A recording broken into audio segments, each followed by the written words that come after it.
Baik, selamat pagi Bapak Ibu. Pagi. Belum semangat. Sekali lagi selamat pagi. Pagi. Luar biasa. Oke, terima kasih Bapak Ibu. Yang pertama saya ucapkan terima kasih atas kesediaan Bapak Ibu untuk boleh hadir di tempat ini. Sekaligus saya berbagi untuk materi dalam guru penggerak tentang budaya positif. Jadi permohonan maaf apabila mungkin ada kesibukan lain dari Bapak Ibu yang saya pakai. Itu penyampaian permohonan maaf dari saya. Baik, hari ini saya berbagi tentang budaya positif yang ada di sekolah. Ini salah satu tugas dari guru penggerak, pendidikan guru penggerak. Jadi apabila bersekutu saya Ibu Ani, Ibu Jerin ikut kegiatan ini, pasti di bagian 1.4.A.9 tentang aksi nyata. Ini bagian tugas dari Bapak Ibu guru penggerak akan berbagi kepada anak-anak ini. Oke. Tugas modul 1.4 tentang budaya positif aksi nyata dari 1.4.A.9. Dengan saya sendiri, nama lengkap Pak Simon Sido, panggilannya Pak Mimo, mengajar atau bertugas di SMPN Jawa Timur, calon guru penggerak angkatan 10 dari Kabupaten Timur. Bapak Ibu ini fasilitator saya, orang tua, namanya Pak Ernest Tapan. Beliau S2 MPD juga, sekarang mengajar di SD. Bapak Ibu kalau ada di Kupang sempat lihat katedral, maka sekolahnya itu ada di samping katedral. Pengajar praktiknya orang Tanjung Bunga, sekarang mengabdi di SMPN Balwening di Utama. Namanya Ibu Maria Francisca Bota. Beliau guru penggerak angkatan 6 dan juga baru selesai PPG juga. Jadi seperti yang Bapak Ibu pernah dengar, kalau sudah dengan pendidikan guru penggerak, biasanya PPG itu dimudahkan. Dan saya sendiri bagian atas. Baik, latar belakang belum menyeluruhnya pemahaman rekan-rekan guru tentang penerapan konsep inti budaya positif yang ada di sekolah, seperti perubahan paradigma pembelajaran, disiplin positif, kebutuhan dasar manusia, motivasi perilaku manusia, posisi kontrol, keyakinan kelas, dan yang terakhir segitiga restitusi. Ada 7 Bapak Ibu yang akan saya berbagi hari ini. Diharapkan jika seluruh konsep inti tersebut dipahami oleh seluruh warga sekolah, maka akan tercipta budaya positif yang baik di lingkungan sekolah. Itu tentang Bapak Ibu guru. Yang kedua, dibawa tentang peserta didik. Jika tidak suka peraturan karena selama ini ketika mereka melakukan pelanggaran, maka akan mendapatkan hukuman dan cenderung membuat mereka malu dan merasa tertekan.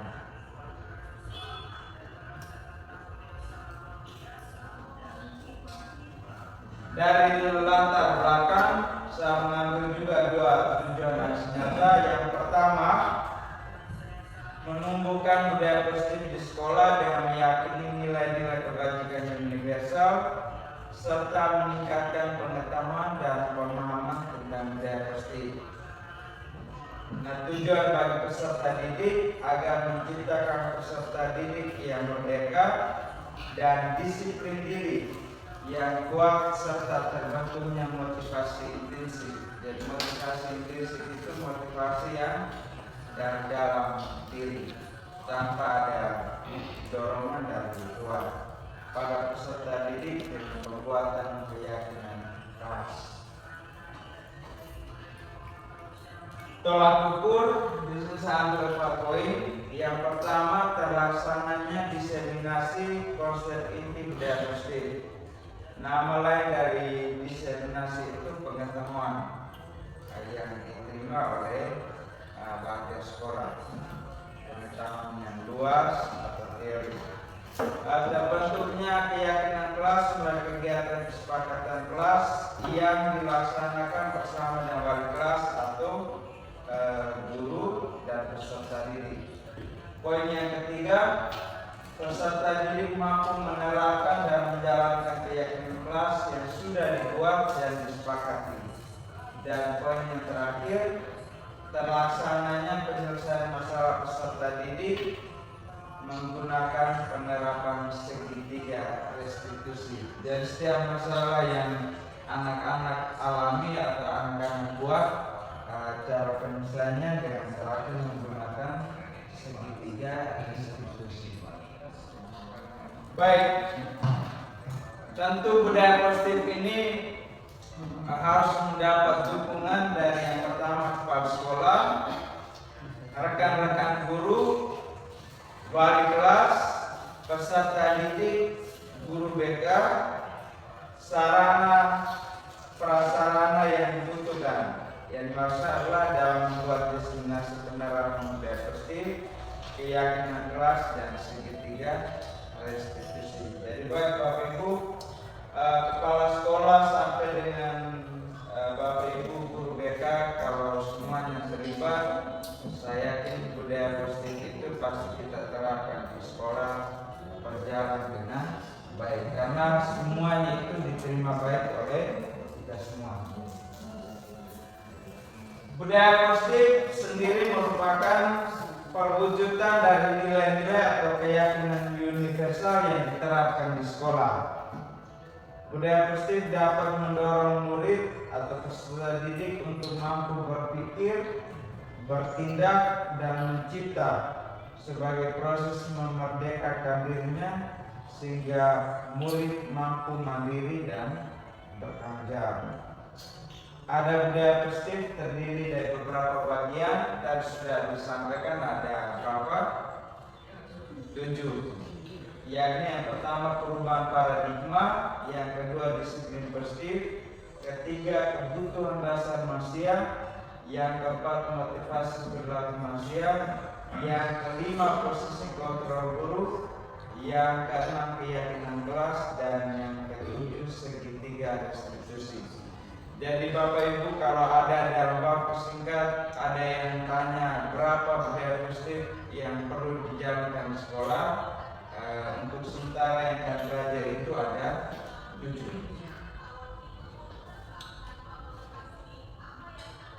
Yang pertama, pembelajaran dengan paradigma baru. Pembelajaran dengan paradigma baru ini merupakan pembelajaran yang dirancang berdasarkan prinsip pembelajaran berdiferensiasi, pendidikan atau pembelajaran yang berpusat pada murid. Dan nama lain dari diferensiasi itu adalah pembelajaran yang berpusat pada murid, sehingga para peserta didik belajar sesuai kebutuhannya berdasarkan tahap perkembangan sesuai profil pelajar Pancasila. Ada 6 profil pelajar Pancasila. Yang pertama nanti kita sudah tahu, tapi lebih baik lagi kita sebutkan itu sesuai dengan urutan. Bahwa yang pertama itu beriman bertakwa kepada Tuhan Yang Maha Esa dan berakhlak mulia. Kita sebut profil pelajar Pancasila, maka yang pertama kita sebut adalah itu. Yang kedua adalah berkebinekaan global. Yang ketiga bergotong royong. Yang keempat kreatif. Yang kelima bernalar kritis, dan yang keenam mandiri. Jadi itu adalah 6 profil pelajar Pancasila. Yang kedua, dari 7 tadi kita sudah lanjut yang kedua. Disiplin positif. Disiplin positif adalah pembiasaan hal yang baik, mencakup sikap atau perilaku maupun tutur kata oleh seluruh warga sekolah, terutama bagi peserta didik, agar dapat berkembang menjadi pribadi yang kritis, mandiri, dan bertanggung. Dan disiplin ini juga perlu dipraktekkan atau dibuat oleh anak-anak, dijalankan sehingga dalam hal kebiasaan sehari-hari sering kita dengar anak-anak yang mengeluarkan kata-kata kasar.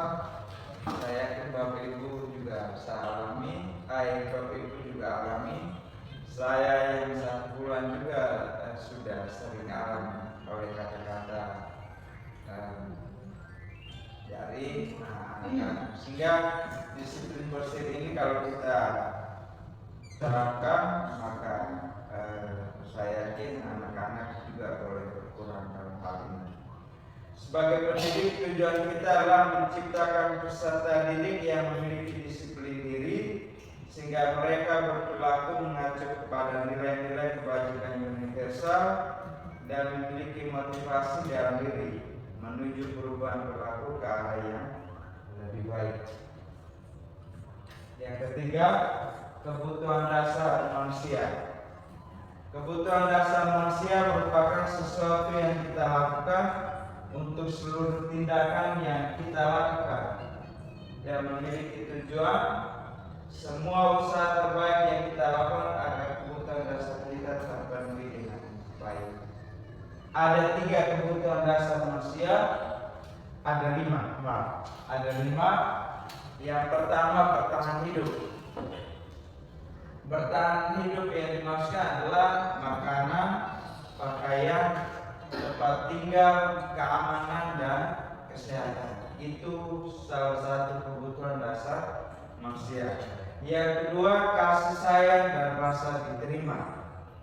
Yang dimaksudkan kasih sayang dan rasa diterima itu adalah rasa diterima, dipedulikan, berbagi, kerjasama, dan menjadi bagian dalam kelompok. Yang ketiga, penguasaan. Yang dimaksudkan dengan penguasaan ini adalah harga diri, keinginan untuk dianggap, memimpin, berprestasi, diakui, dan didengar. Yang keempat, kebebasan. Yang dimaksudkan dengan kebebasan adalah mandiri, memiliki pilihan, mencoba hal baru, dan mampu mengendalikan arah. Kansus boleh.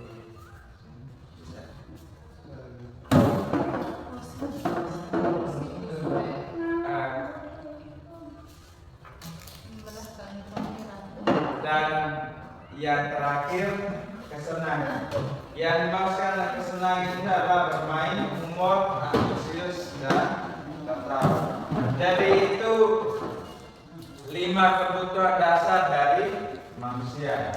Saya yakin Bapak Ibu kita semua pasti membutuhkan 5 hal ini. Dan masing-masing penjelasan sudah disampaikan. Yang keempat, motivasi perilaku manusia. Motivasi perilaku manusia. Bapak Ibu ada 3. Yang pertama, untuk menghindari ketidaknyamanan atau hukuman. Yang dimaksud dengan menghindari ketidaknyamanan atau hukuman, Bapak Ibu perlu ketahui bahwa ini adalah tingkat terendah dan motivasi perilaku manusia. Menghindari ketidaknyamanan atau hukuman itu adalah motivasi terendah. Biasanya orang yang motivasi perilakunya untuk menghindari hukuman atau ketidaknyamanan seperti akan bertanya dalam dirinya, dalam hatinya, dengan pertanyaan seperti ini, apa yang akan terjadi apabila saya tidak melakukannya? Sebenarnya mereka sedang menghindari permasalahan yang mungkin muncul dan berpengaruh pada mereka secara fisik, psikologi, maupun tidak terpenuhi kebutuhan mereka bila mereka tidak melakukan tindakan tersebut. Dan ini merupakan motivasi yang bersifat eksternal. Jadi mau melakukan sesuatu tapi takut ada sebab dan ada akibat. Padahal ini merupakan motivasi terendah dari motivasi perilaku manusia. Yang kedua, untuk mendapatkan imbalan atau penghargaan dari orang lain. Satu tingkat di atas motivasi yang pertama, di sini orang berperilaku untuk mendapatkan imbalan atau penghargaan dari orang lain. Orang dengan motivasi ini pasti akan bertanya dalam dirinya, apa yang akan saya dapatkan apabila saya melakukannya. Mereka melakukan sebuah tindakan untuk mendapatkan pujian dari orang lain yang menurut mereka penting dan mereka letakkan dalam dunia berkualitas mereka. Mereka juga melakukan sesuatu untuk mendapatkan hadiah, pengakuan, atau imbalan. Dan ini juga merupakan motivasi dari dua, melakukan sesuatu karena mengharapkan imbalan atau mengharapkan penghargaan. Jadi itu juga termasuk dari motivasi eksternal atau motivasi dari luar. Ini satu tingkat di atas sebelumnya. Dan yang terakhir, untuk menjadi orang yang mereka inginkan atau menghargai dirinya sendiri dan dengan nilai yang mereka percaya. Yang dimaksudkan di atas adalah orang yang motivasi ini pasti akan bertanya dalam dirinya, akan menjadi orang seperti apa? Akan menjadi orang seperti apabila saya melakukannya. Seperti apa apabila saya melakukannya? Mereka akan melakukan sesuatu karena nilai-nilai yang mereka yakini dan menghargai, dan mereka melakukan karena mereka ingin menjadi orang yang melakukan nilai-nilai yang mereka yakini tersebut. Ini adalah motivasi yang membuat seorang memiliki disiplin positif karena motivasi perilakunya bersifat internal. Jadi melakukan sesuatu karena keinginan sendiri. Jadi itu merupakan motivasi internal dan dalam diri. Jadi kalau contoh pada anak-anak, kalau sering kita lihat ada anak-anak yang menyendiri sendiri lalu membaca sebuah buku, berarti itu sudah ada motivasi dalam dirinya bahwa dia ingin mengetahui lebih jauh isi dari buku tersebut. Baik, itu salah satu contoh sederhana yang dari motivasi intrinsik atau motivasi dari dalam diri. Yang kelima, posisi kontrol guru. Ada 5 Bapak Ibu. Ada 5 posisi kontrol guru. Yang pertama apa? Penghukum. Yang kedua, pembuat merasa bersalah. Yang ketiga, sebagai teman. Yang keempat, sebagai pemantau, dan yang terakhir sebagai manajer. Jadi ada 5 posisi kontrol guru. Yang pertama, saya ambil salah satu kasus Adi yang terlambat hadir di sekolah. Jadi kelima posisi kontrol ini akan kita bahas dengan samanya dari satu kasus Adi yang terlambat hadir di sekolah. Kalau sebagai penghukum, contohnya seperti ini, dengan suara tinggi. Bapak Ibu pasti mungkin berada di posisi ini ketika ada anak yang datang terlambat ke sekolah dengan mengalami dengan nada suara tinggi, bahasa tubuhnya, mata melotot dan jari menunjuk-nunjuk atau menghadap dengan kalimat ucapannya seperti ini, terlambat lagi, pasti terlambat lagi, selalu datang terlambat, kapan bisa datang tepat waktu Adi? Nah, ini kita punya sebagai posisi penghukum. Bapak Ibu setelah menyampaikan ini, tanyakan pada diri Bapak Ibu, bagaimana perasaan murid bila guru berbicara seperti itu pada saat muridnya datang terlambat. Dan kalimat yang baru dicontohkan. Hasilnya, kemungkinan murid marah dan mendendam atau bersifat agresif. Bisa jadi sesudah kembali duduk, murid tersebut akan mencoret-coret bukunya atau meja tulisnya. Lebih buruk lagi, sepulang sekolah, murid melihat motor atau mobil Bapak Ibu guru dan akan menggores kendaraan tersebut dengan paku. Ini hasil dari tindakan Bapak Ibu sebagai penghukum. Dan melotot seperti kamera punya itu tidak. Oke, yang kedua, posisi kontrol yang kedua yakni sebagai membuat merasa bersalah.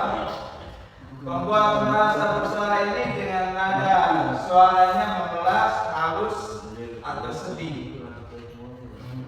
Bahasa tubuh itu merambat pada anak dengan lesu, lalu menanyakan, "Adik, kamu ini bagaimana?" "Kamu sudah berjanji dengan Pak tidak akan terlambat lagi.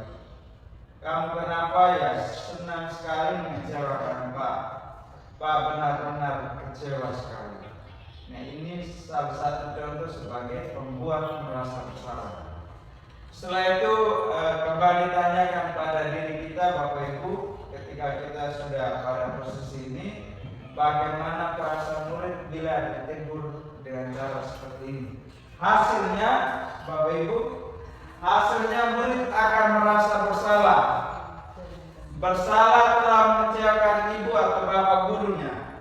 Murid akan merasa menjadi orang yang gagal dan tidak sanggup membahagiakan orang lain. Kadang-kala sikap seperti ini lebih berbahaya dari sikap penghukum, karena emosi akan tertanam rapat di dalam murid menahan perasaan. Tidak seperti murid dalam dengan guru penghukum, di mana murid bisa menumpahkan amarahnya walaupun dengan cara negatif. Murid tertekan seperti inilah yang tiba-tiba bisa meletus amarahnya dan bisa menyakiti diri sendiri atau orang lain. Jadi ini posisi di pembuat merasa bersalah. Yang ketiga, sebagai teman dengan nada suara ramah, akrab dan bercanda. Dengan bahasa tubuh kita punya merapat pada murid, mata dan senyum jenaka. Dan kalimat kita punya seperti ini, "Adik, ayolah, bagaimana sih kamu? Kemarin kamu sudah janji ke Bapak bukan? Kenapa terlambat lagi?" Sambil tertawa ringan. "Ya, sudah tidak apa-apa. Duduk dulu. Nanti Pak Guru bantu kamu." Sambil senyum-senyum. Nah, setelah Bapak Ibu menyampaikan atau melakukan ini, tanyakan kepada diri Bapak Ibu, bagaimana perasaan murid yang sikap guru seperti ini. Hasilnya, ini sebagai teman, murid akan merasa senang dan akrab dengan guru.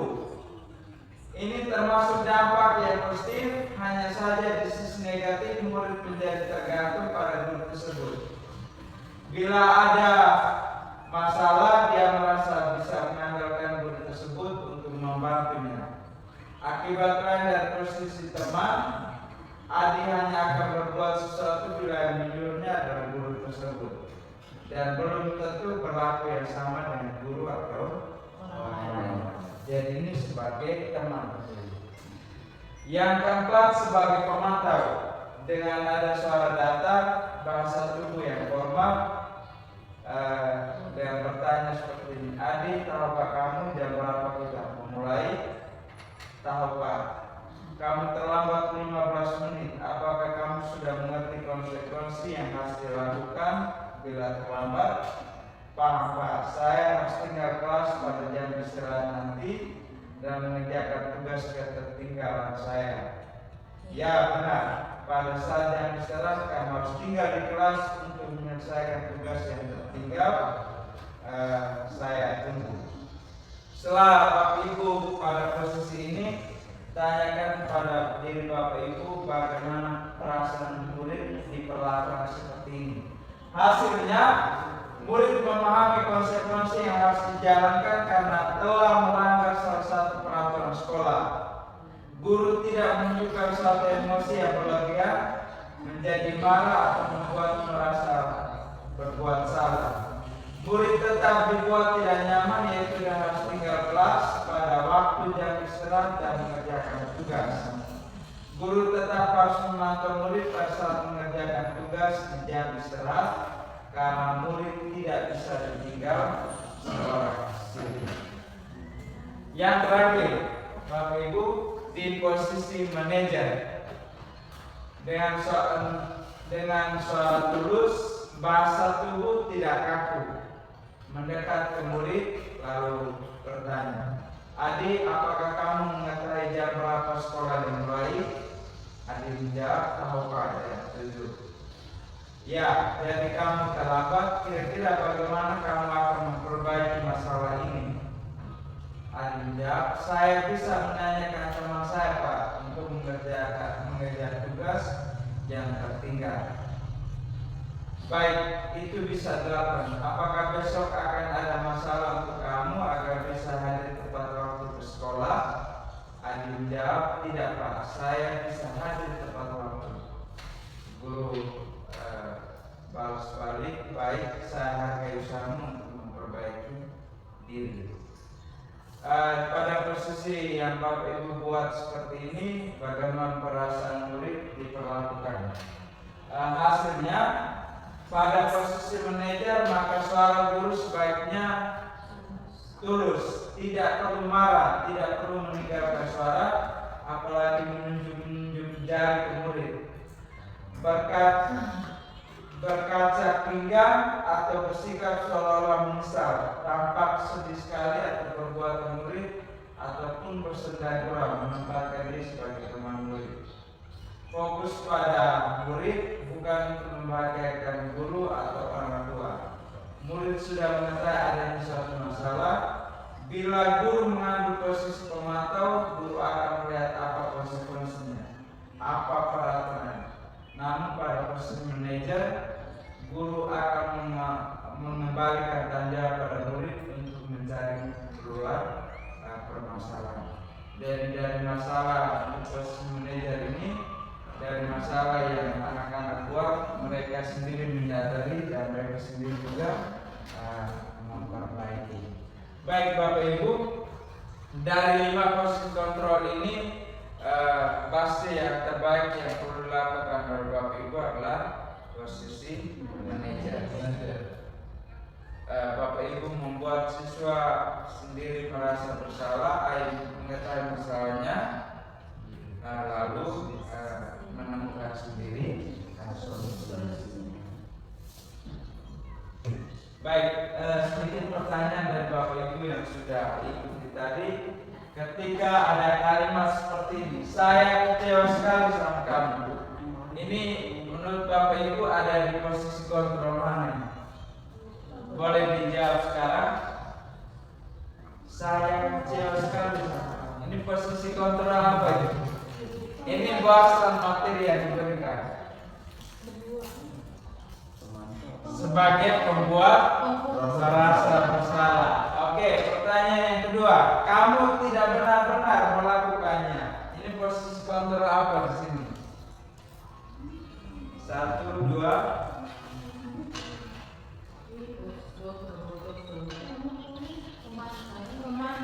Sebagai pembuat. Yang ketiga, kira-kira bagaimana kamu akan memperbaiki masalah ini?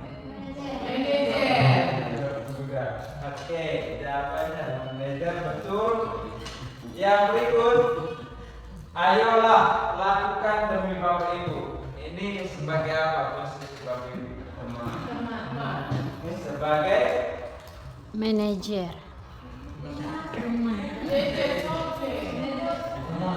Sebagai oke, sebagai teman.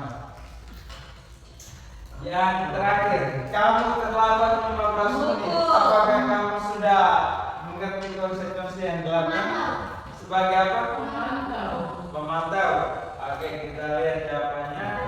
Oke, betul. Yang keenam, keyakinan kelas. Bapak Ibu, keyakinan kelas itu merupakan kesepakatan kelas yang diyakini. Saya yakin ini sering sudah dibuat oleh Bapak Ibu kelas. Keyakinan kelas merupakan kesepakatan kelas yang diyakini bersama guru dan murid dengan harapan dapat meningkatkan kedisiplinan murid.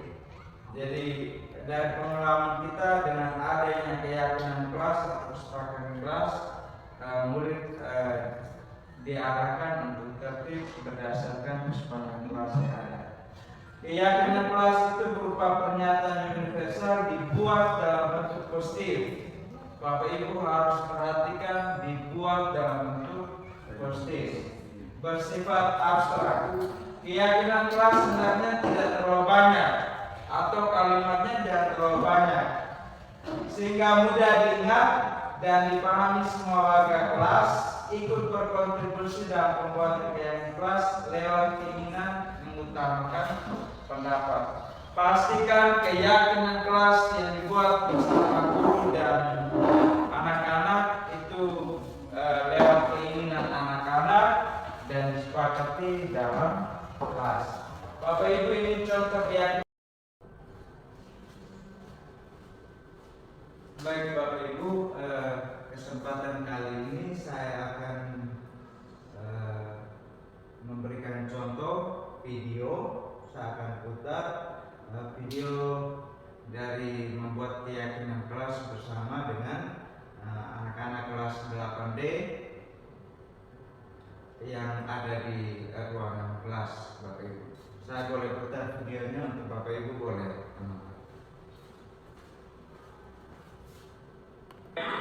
Adik-adik sekalian, selama ini kamu sudah sering membuat yang namanya kesepakatan kelas. Kesepakatan kelas itu dibuat dengan maksud bahwa supaya kamu dengan sendirinya disiplin ketika sudah mulai adanya kesepakatan kelas. Saya ulangi, kesepakatan kelas dibuat itu dengan maksud supaya membuat kamu menjadi disiplin selama pembelajaran. Itu yang itu adalah tujuan dari pembuatan kelas. Namun ada satu lagi materi yang namanya keyakinan kelas.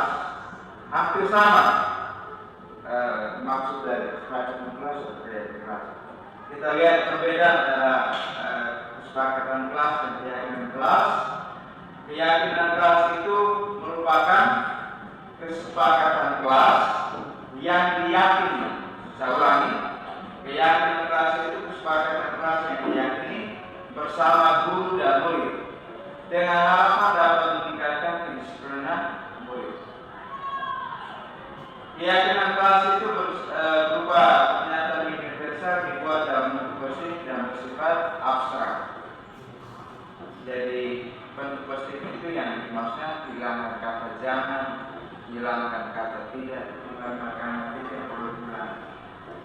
Itu yang maksudnya dalam bentuk positif. Keyakinan kelas sebenarnya tidak perlu terlalu banyak, sehingga mudah diingat dan dipahami semua warga kelas.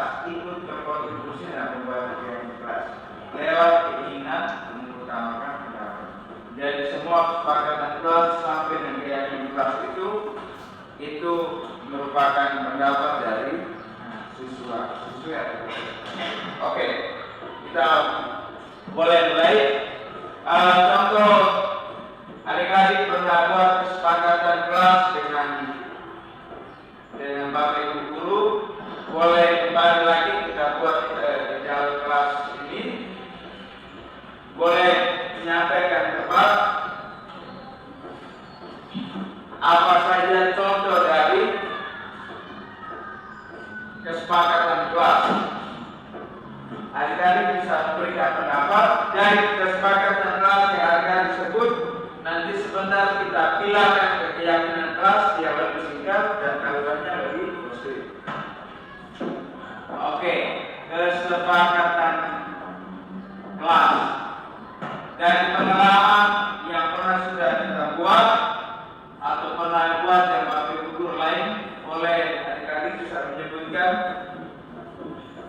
Ada?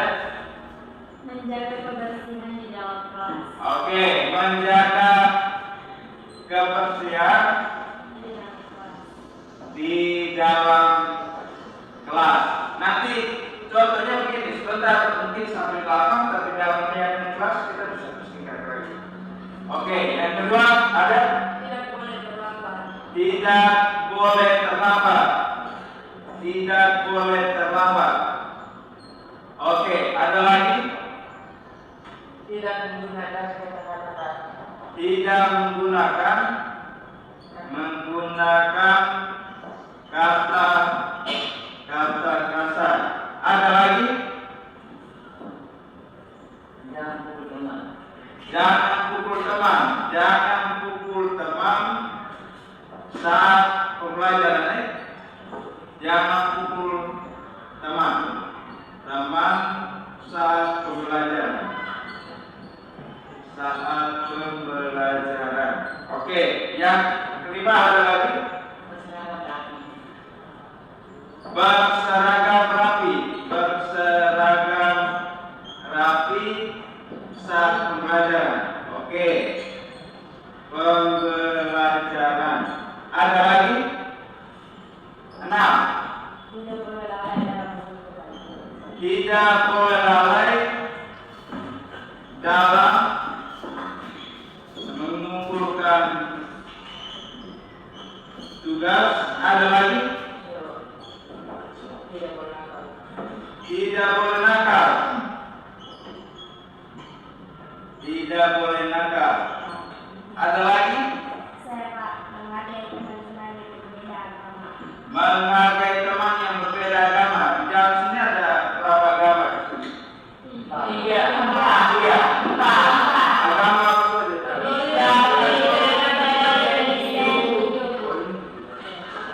Itu yang ngajar.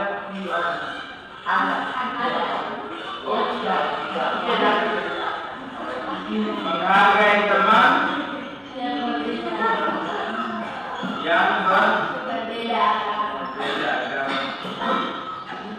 Oke. Berikut. Seperti selama pembelajaran. Tertib selama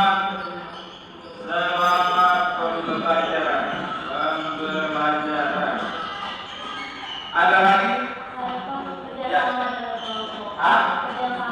Kerjasama dalam kelompok. Kerjasama dalam kelompok. Ada lagi? Sudah. Oke. Baik.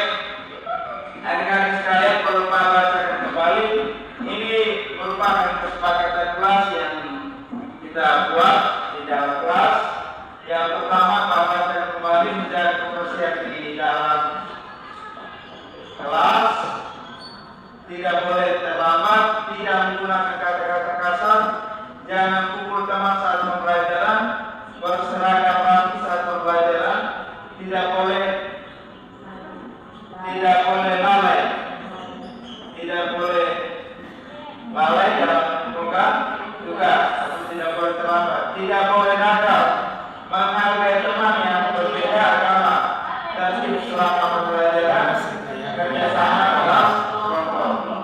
Baik, adik-adik, ini merupakan kesepakatan kelas dan kelas sudah menjelaskan bahwa keyakinan kelas itu merupakan kalimat yang positif, dan bersifat asal, mudah dipahami, kalimat singkat dan mudah dipahami. Oleh karena itu, Pak akan berikan satu contoh di sini. Contoh, boleh Pak tampilkan sebelah? Bisa ya? Di kalimat jangan hidup saat proses pembelajaran, Itu merupakan contoh dari kesepakatan kelas. Nah, kalau kalimat yang positif atau contoh dari keyakinan kelas saling menghargai. Jadi itu, jadi kesempatan ke depan ini minta pendapat adik-adik sekalian untuk boleh dari kalimat kesepakatan kelas yang sudah disampaikan ini kita tuangkan ke keyakinan kelas. Nanti Pak akan bagikan sticky note ini untuk masing-masing adik untuk menulis menjaga kebersihan di dalam kelas itu kalimat positifnya bagaimana? Apa? Yang singkat, tapi kalimatnya positif. Menjaga kebersihan dan tidak boleh terlambat. Keyakinan kelasnya bagaimana? Yang singkat dan mudah dipahami oleh teman-teman. Ingat, keyakinan kelas itu kesepakatan kelas yang diyakini oleh guru dan murid dengan maksud kalimatnya itu adalah kalimat yang singkat, mudah dipahami. Lalu kalimat-kalimat yang positif. Hilangkan kata jangan, hilangkan kata tidak. Singkat dan mudah dipahami. Bisa? Kesempatan berikut, Pak berikan sticky note, berikan pendapat kamu tentang keyakinan kelas di sini. Setelah itu maju ke boleh.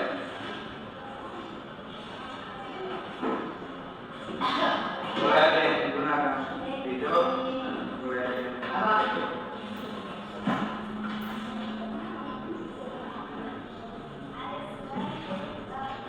Nanti masing-masing dari kamu boleh menulis, ada yang sama juga tidak apa-apa. Satunya di atas tidak boleh terlambat, hampir sama dengan di bawah tidak boleh lalai dalam atau tidak boleh terlambat dalam menentukan tugas. Hampir sama deh, sama-sama ambil satu kalimat yang kelas.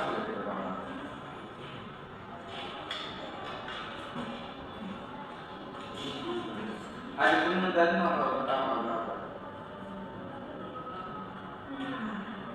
Nomor 8. Nomor 8 itu menghargai teman yang berbeda agama. Itu kalimat yang negatif ya. Itu merupakan contoh dari kesepakatan kelas.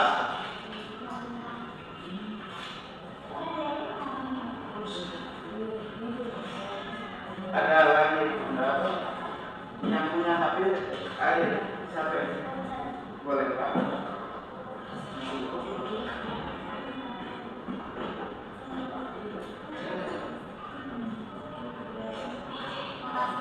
Ya. Ya.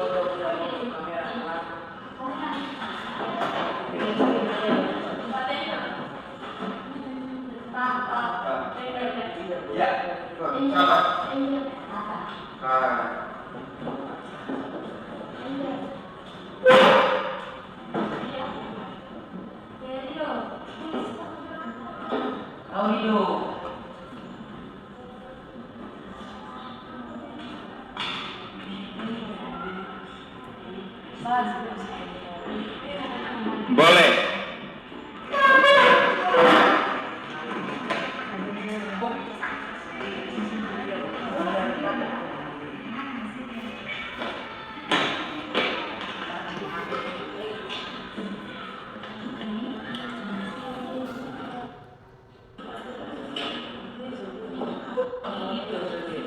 Oke, baik adik-adik, dan kesepakatan kelas ada 10 Pak bacakan kembali dan sampai dari kalimat kesepakatan kelas ini di keyakinan kelas ada yang sama. Baik, menjaga kebersihan di dalam kelas. Pak ambil keyakinan kelas dan jagalah kebersihan di sini. Tidak boleh terlambat. Ada? Tadi dengan apa? Disiplin waktu. Oke. Tidak boleh tidak menggunakan kata-kata kasar. Di sini apa? Di sini. Sopan satu. Oke, di sini.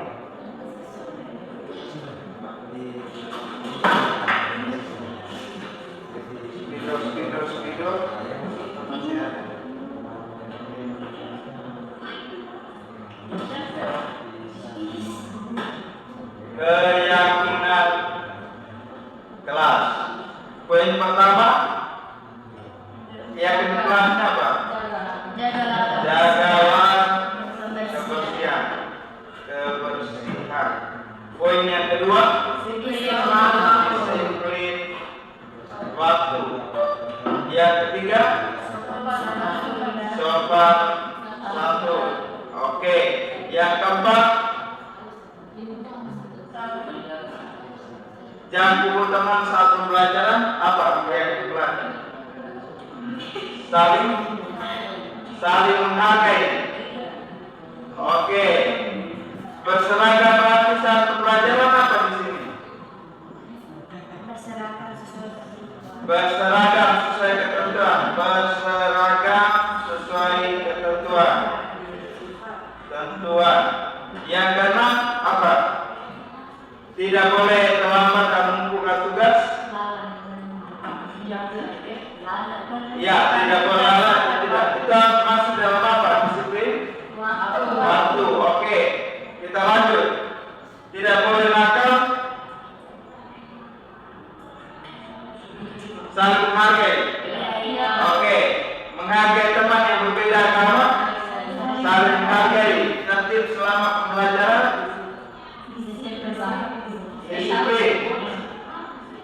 Disiplin waktu. Saling bekerja sama dan tertib. Jaga ketertiban. Jaga ketertiban kelas. Oke, jaga ketertiban. Dan yang terakhir, kerjasama. Saling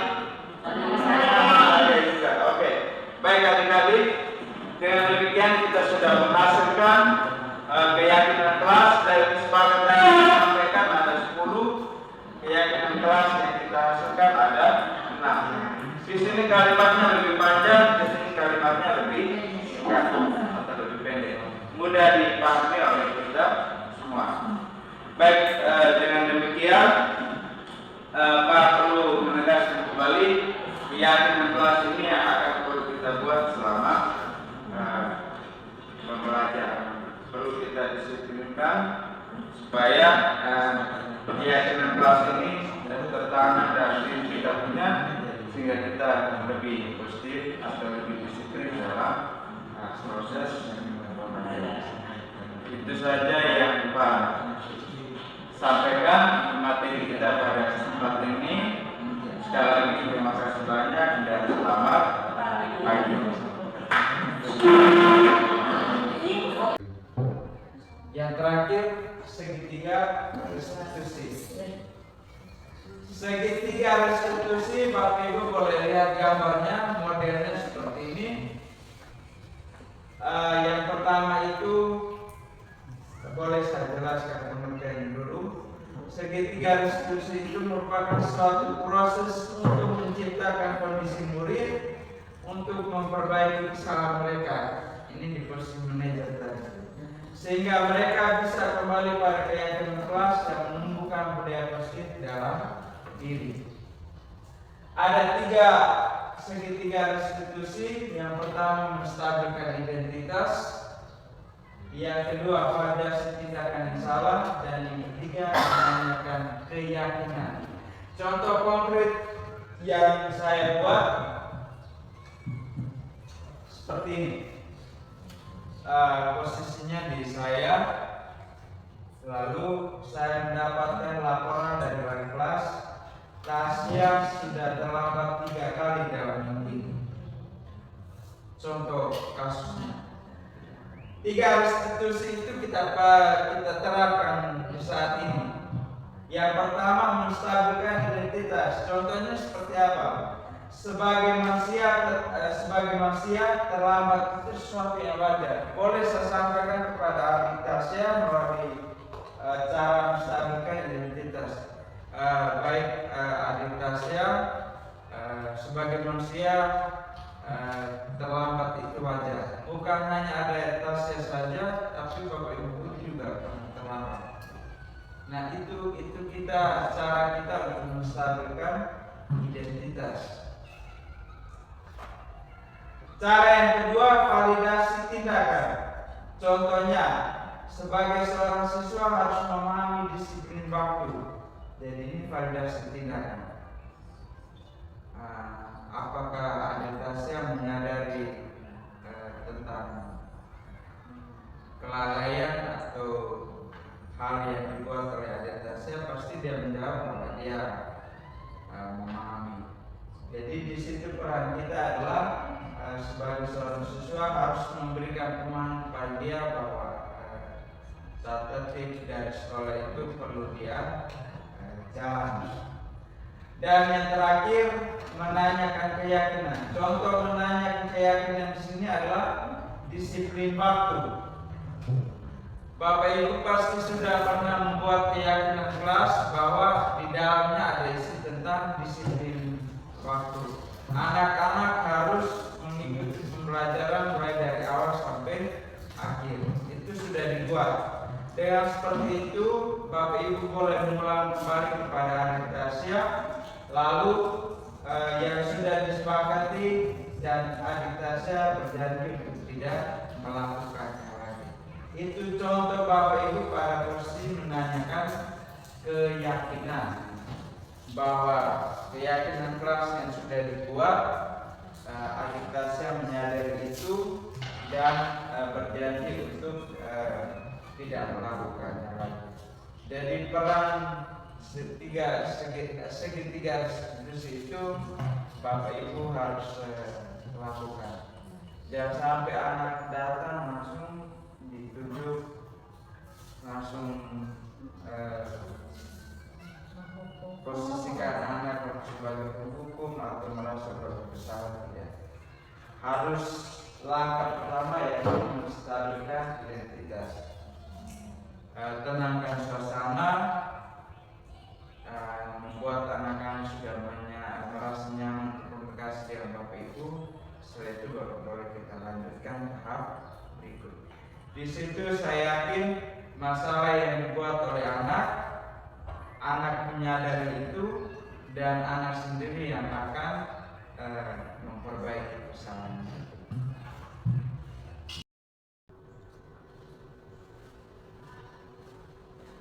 Baik Bapak Ibu sekalian, berikut saya akan tayangkan contoh penerapan segitiga restitusi dari kasus yang saya lakukan ini bersama dengan anak-anak murid yang ada di kelas 8. Bapak Ibu boleh saya putarkan videonya, Bapak Ibu boleh menonton.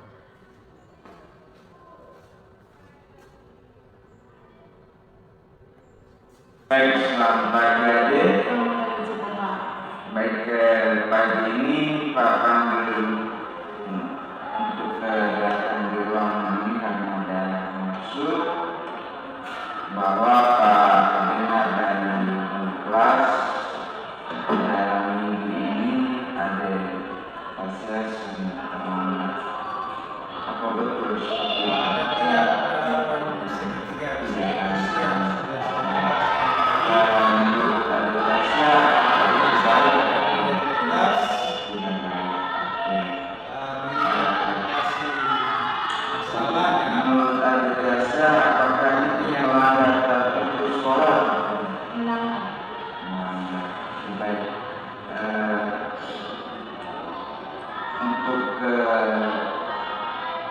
seperti sekolah terkait dengan abang sekolah itu hal yang wajar. Setiap manusia melakukan ada rahasia waktu itu juga, namun itu tidak terjadi. Ada waktu yang memang wajar kita sebenarnya oleh karena itu Bapak Ibu, ini contoh dari ada biasa oleh Pak penerapan segitiga restitusi. Terima kasih. kenapa Baik, untuk sampai penerapan dari sebuah institusi tentang kasus siswa yang terlambat. sampai jam berapa ada jam 11 sampai jam 11 makanya sampai bangun tidur. Baik, ada Indonesia boleh dengan HP, tapi kita sebagai pelajar harus tahu jam tidur yang kita terima, sehingga besok pagi ke sekolah juga kita bisa cepat bangun untuk bisa sehingga nanti ada rasa tidak sampai lagi.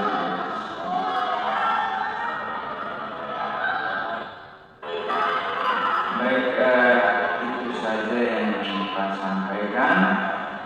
Harapan lepas semoga ada persen menyadari hal itu, bahwa tata tertib sekolah itu perlu kita hati, sehingga masalah yang dibuat atau yang sering dibuat pada dasar tidak sampai terjadi lagi. Baik, itu saja yang sampaikan. Nanti berharap adik Elsa bisa menyampaikan janjinya nanti tidak sampai terlambat bisa ya? Terima kasih. Dengan demikian wawancara untuk hari ini telah selesai. Adik Elsa boleh kembali ke Perkenalan, nama saya Mariana Sosoloku dari Asia. Saya dari kelas 8 saya dari SMP Negeri 1 Dalam Tua. Saya harus terbantu oleh bimbingan yang diberikan oleh Pak Sumunjilo, sehingga masalah saya dapat merawat di sekolah dapat terselesaikan. Saya berjanji tidak akan datang merawat lagi ke sekolah. Sekian dan terima kasih. Oke, Bapak Ibu, ini kasus siswa yang sering terlambat dalam minggu ini. Bapak Ibu, berikan saya minta izin untuk putar video yang kedua. Kasus siswa yang tidak menjalankan tugas piket selama kurang lebih 1 bulan.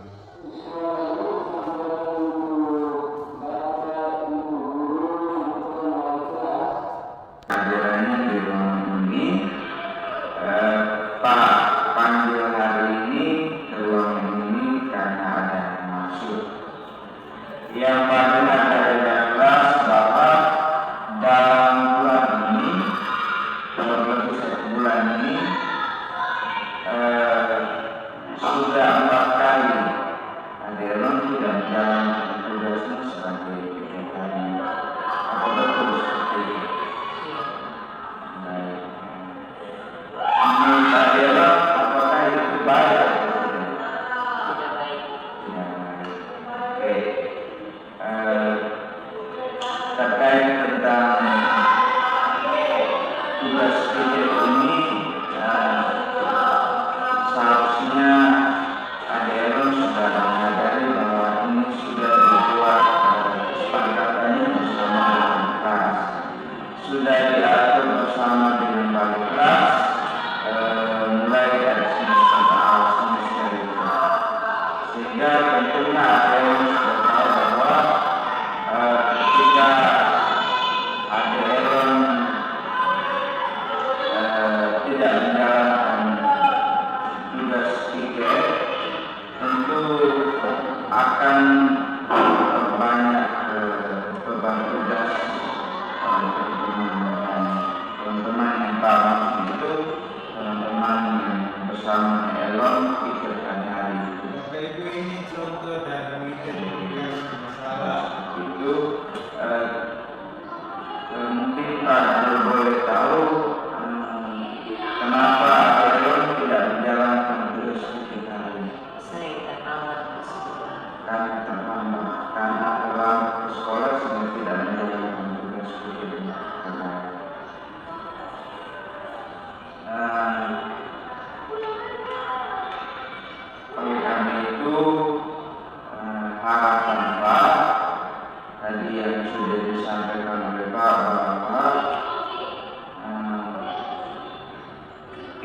harian itu menjadi suatu kewajiban yang harus dilakukan oleh setiap siswa, sehingga apabila itu sudah kewajiban dilaksanakan oleh setiap siswa, tentu saling kerjasama, maka pekerjaan yang berat bisa menjadi ringan karena saling ada yang kerjasama. Di satu sisi ada yang kerjasama, di satu sisinya lagi ada yang tidak terjadi tugas yang sudah dibagi. Sehingga harapan Pak Adelon boleh memperbaiki kesalahan ini yang sering terlambat. Mungkin sering terlambatnya karena malam tidur baik. Sebagai siswa, kewajiban yang sudah ditetapkan bersama guru ini perlu harus dilakukan,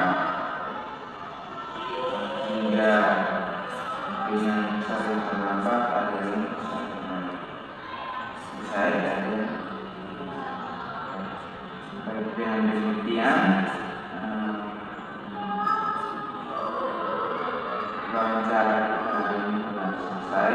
Terima kasih ada yang sudah menyampaikan alasan kenapa sampai tidak melaksanakan tugas pidatonya.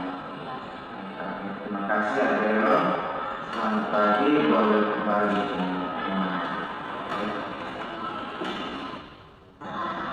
Perkenalkan, nama saya Dewa. Saya dari kelas 8D dari SMP Negeri 1 Daratuba. Saya merasa terbantu oleh bimbingan yang diberikan oleh Pak Simon Sido tentang kelalaian saya tidak mengerjakan tugas pikir, sehingga masalah yang saya hadapi dalam tidak disiplin ke sekolah dapat selesai. Saya berjanji tidak akan datang terlambat lagi ke sekolah. Sekian dan terima kasih. Baik Bapak Ibu, itu dua kasus yang sudah saya berikan contoh bersama dengan anak-anak dari terlambat ke sekolah dengan tidak menjalankan tugas piket Bapak Ibu.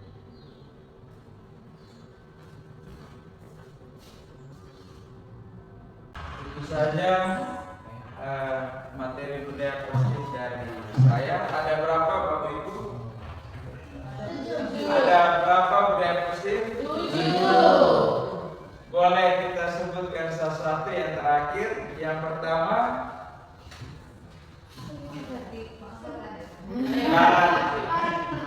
paradigma. Yang kedua, boleh secara acak. Keyakinan kelas. Yang ketiga, yang keempat, yang kelima,